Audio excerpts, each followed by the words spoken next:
So let me go ahead and get started. Sorry about that. All right, so this is our first session of Can I Say Something? A Father's Moment. To my right, I got Brother Pierre here, and to the left, I got Brother Mike.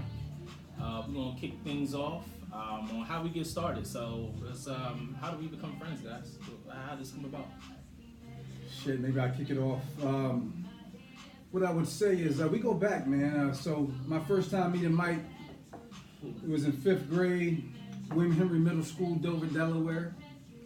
After school basketball, man, I saw this cat, a little heavier set, nifty feet, being quite athletic myself. I said, who the hell is this guy? And then that's the first time I was introduced to Michelangelo James. I would say we definitely built a stronger bond in high school. We'll get into some conversations later about why. And then as far as Dom, this was my right-hand man. Dom, I think we started connecting in 8th grade. Yeah, 8th grade. We started hanging pretty tight, doing a lot of things that boys that are tight do that we won't talk about on camera. But yeah, that's what I met these fellas, man. I'm glad I still know these fellas and we're still tight. That gonna usher video. I got a little started. So yeah, the purpose of this is just try to get a father's perspective on different topics. As you see, you know, we're millennials as well, so we're just trying to help out our younger audience as well as, hey, maybe our older audience as well that just don't quite get the picture as far as, you know, becoming a father, or, you know, if you are currently dealing with some things during the process of being a father. So, you know, we're just here just to, you know, give some insight on our experiences, and we'll go forward from there. All right.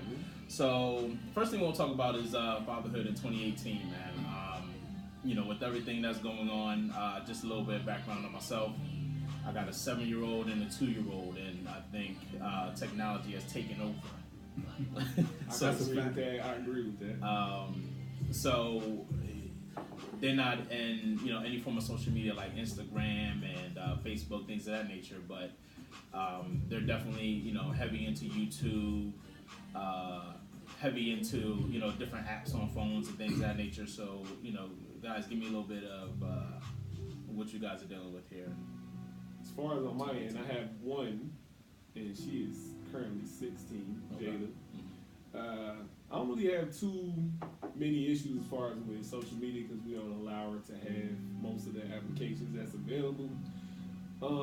We tried to let her venture into like Facebook. I think a little bit of Instagram, but she kind of fumbled the ball with that one. You know what I'm saying? Like, stuff got a little bit too real. We found out she was doing a little bit too much. That's when I found out that my baby could cuss. So, you know, we had to tighten the noose on that one, so we closed that off because we felt like she was disrespectful as far as in how she portrayed herself. So we didn't feel like it was a good avenue for her at the time. She might be open to it now, but back then we didn't think, you know, that was fitting for her. Perfect. So, P, what about you, man? Yeah, so I guess I got the bulk of the kids here. So I got 3 daughters. Been married for 15 years. Oldest is 16. I think you'll see that's how Mike and I really started to connect some years ago. I have a 13-year-old and I also have a 3-year-old, so she definitely keeps us busy. My thought on parenting kind of in 2018, I'm probably most concerned about maybe the lack of competitiveness that I see in the current generation. I think it's more of an effort type of approach to life, happy-go-lucky, and maybe I'm the one too serious, but I really think that we're competing with a lot, both as a human race and then for sure as a subclass of people. So those are some of my bigger concerns. As far as social media, we haven't had too many issues. We did figure out my oldest had an alternate ego. Right. Luckily, I got a wife who's hip on the social media stuff because I'm usually pretty laid back. But other than that, my bigger concern is more structurally and just kind of the approach to life and kind of what I think that may mean for people who look like us or just for the human race at large. So those are my big concerns. Very good. You know, just to finish it off at the end of the day, please monitor your kids. You don't know what they got going on as far as Facebook or any form of social media platform. We definitely want to make sure that we're doing the best as parents, at least if they do have a page, just to monitor it a little bit and just make sure that you're watching what they do, because they can easily get influenced by their peers. So we want to make sure that we can try to avoid that as much as possible. Facts. And let's talk about a little bit about kids in sports. That's what we're still talking about kids. We haven't said already. I think we have, but we connected basically off of sports, football primarily. We're not tooting our own horn, but we was pretty good back in the day. But things are changing, obviously, and to Pierre's point, competitiveness is lacking a little bit. I can say a little bit that my child, she's into flag football now. She's starting to get it and grasp it a little bit. I think that this is the way that we're connecting, is through football. I know it's not no contact, because I'll be darned, you touch my child, there's gonna be some problems. But I appreciate her trying out different things and wanting to explore and creating relationships with different kids. I think that's important too, because those are the ways that you can build bonds. Tell me, guys, what you think about. Before we get to that, let me ask you something. What's up? How do you feel as far as with your daughter participating in a sport that's basically considered a male sport? I think having girls, man, I guess it just puts you in a whole different perspective, as you growing, with us growing up, it was more, rah rah, be strong, all that good stuff. And sometimes I had to put that on my kids too, like suck it up, stop crying, things of that nature, right? But her playing football, man, it started last year. It started last year because when I coached last year flag football, I had one girl that was on there. She was dominant. She was a beast. Loved everything about her, man. She was great. And I think that kind of enabled my child to say, hey, if she can do it, why can I do it too, right? So that pushed her to go ahead and try football. And she's pretty good, man. She got a little bit of hands on her, so yeah, she's hands are good. She's not bad, man. Little Natron Means is what I call it. Natron Means. Pete, what's your thoughts about this, man? Yeah, I know we had a conversation earlier today. Maybe right out the gate, man, first thing I would say is this was probably one of the biggest flaws I had, or at least as I reflect back, one of the bigger flaws I had in how I raised my daughters. These guys mentioned before, we all grew up on sports. Sports meant a lot to me. Essentially, it meant everything to us. At that age, to be quite honest, probably too much to us. And I had kind of some life experiences that brought me to the point where when my daughter started to come of age and we need to start thinking about sports, I basically said, she's not playing sports. So I kind of took the position that I felt like parents, particularly parents, African-American parents, tend to put too strong of a focus on sports to the detriment of other developmental areas, academic, intellectual rigor, etc. So for the first 4, 5, 6 years of her life, I did not allow her to play sports. And when I say I come to regret that, the biggest regret is in the fact that there are a lot of life lessons that you learn through sports. It's almost like a simulation of life. So obviously, if you don't have any adversity in your immediate life, how does a child start to develop the cahoots or the wherewithal to kind of withstand such circumstances? So later on, she started to play, but at the end of the day, my position has always been, I just hope that parents are emphasizing the importance of academic success and intellectual rigor over sports. So I don't think it has to be either or, it can be a both. But my hope, my prayer is that we're able to focus on both. Yeah, I can agree to a sense. I agree that academics is important. I also believe that having some type of social life is also important too. I think that's what sports have brought for me, is the ability to create relationships and build on relationships and networking and all those other jazz because of playing sports and building camaraderie. So to me I think it's you got to have the best of both worlds, right? Doing the best you can as far as academics is concerned, but at the same time, at least going out there and trying these sports. You don't got to be the greatest of athletes in doing it. However, building those relationships in my eyes is very important. It's very important. Now, let me offer up a clarification for my brother Dom. I agree, but one thing, maybe I should clarify what I mean by academic and intellectual rigor. I don't mean a bookworm. Okay. I think that's one aspect of it. Okay. Intellectual discipline and academic success, in my eyes, come in a multitude of ways. It could be book clubs. Mm-hmm. It could be study clubs. It could be debate teams. Mm-hmm. It could be the school newspaper and editorial aspects, student government. So to your point, I think we still can get the critical social aspects that are a necessity. I don't dispute that. And I don't think it has to be predominantly based on sports. I think the strength in sports, and where I think I erred as a parent at the beginning, is I really kind of threw all those other lessons we learned through sports. So how do I overcome something when I've been knocked down? How do I continue to push myself when I don't think I could go further? Even though those, most of the times in the athletic arena at a young age, those are more physical endurance, not mental at that age. There's still something about that you can translate mentally, right? So there's still value in it. So I agree with that, but just to clarify on the academic piece, I'm not just saying books, books, books. I don't want someone who can't socialize. I don't think that's good for society. We know if you're too intelligent and you don't socialize, usually that results in another type of problem in society. I think we have plenty of instances of that if you pay attention to your current events. But I mean, that was kind of the main point I just wanted to clarify. I think that piece to me is more important. I think it's what's going to help us as a class of people, as a human race, to really kind of deal with the challenges we're facing. Yeah, what you think, Mike? The approach I tried to take with my daughter is I didn't want to close her off from sports, and I didn't necessarily have high aspirations as far as her being an athlete, to be honest, because I just didn't see it in her.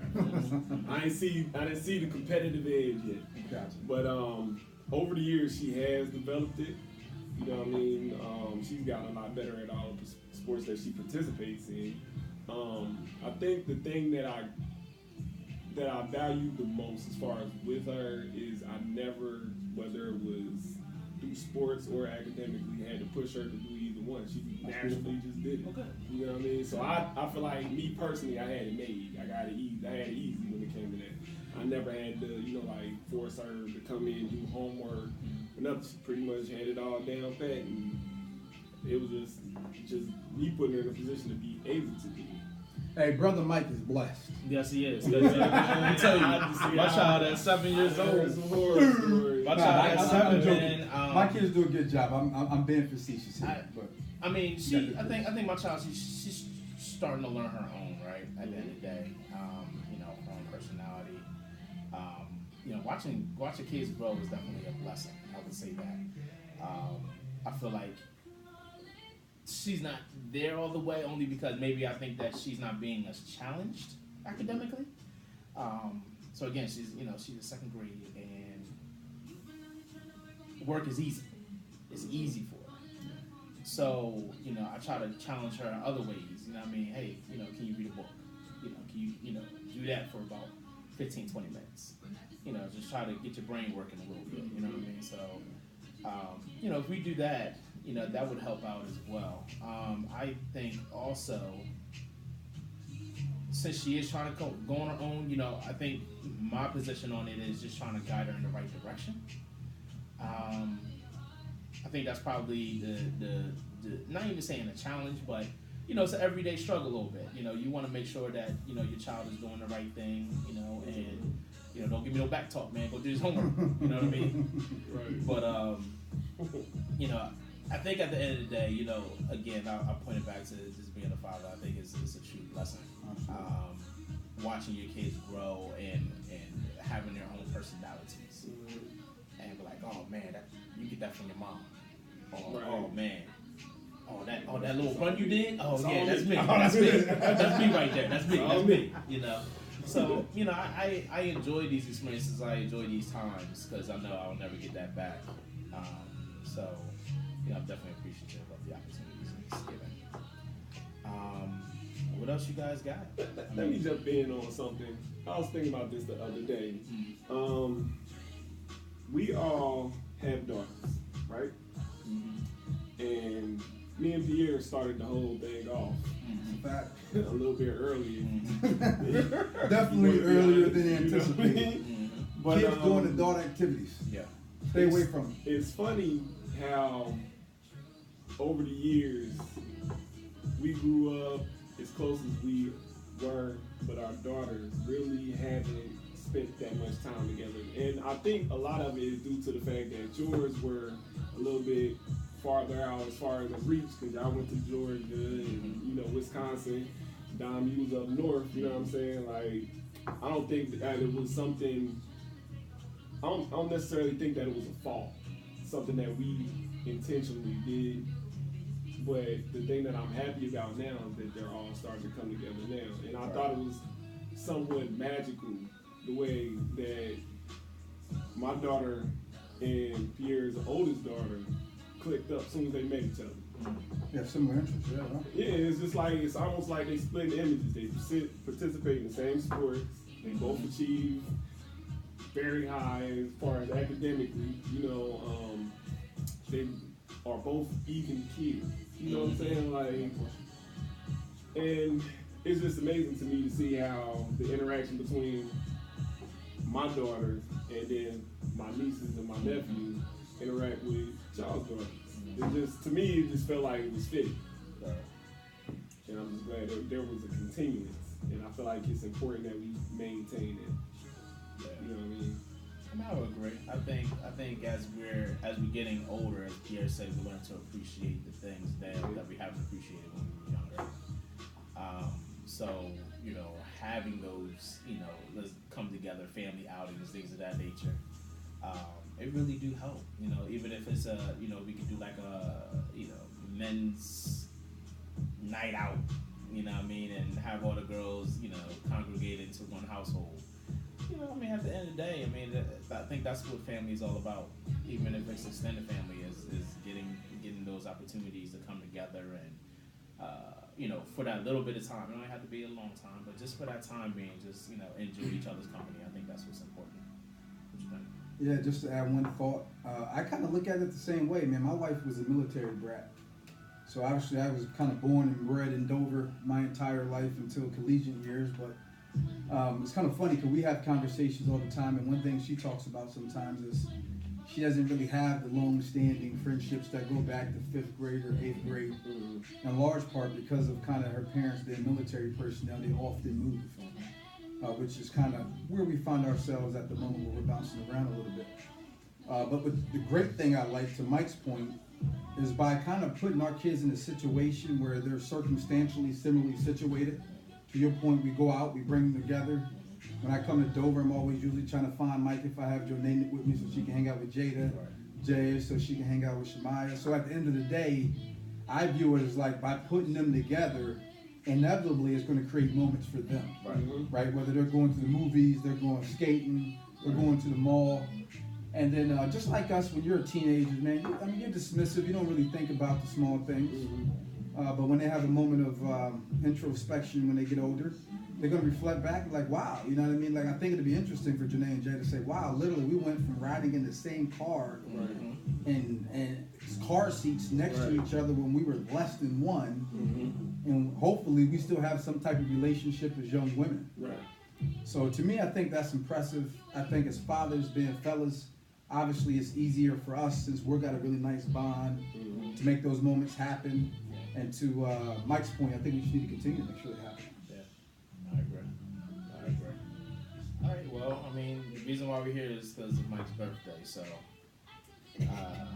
Mike, happy birthday to your ass. This is water right here. Cheers to you. Grown men, we drink water. Water for now. For now. Right. We're going to put something else in the cup later. Right. Maybe. But listen, so just to jump in, I just want to say one thing. Dom here who came up with this idea of us getting together as fellas, having a conversation from a father's perspective. As men, we used to always joke, man, we would get together and we would reconnect as if we never fell apart, which was good.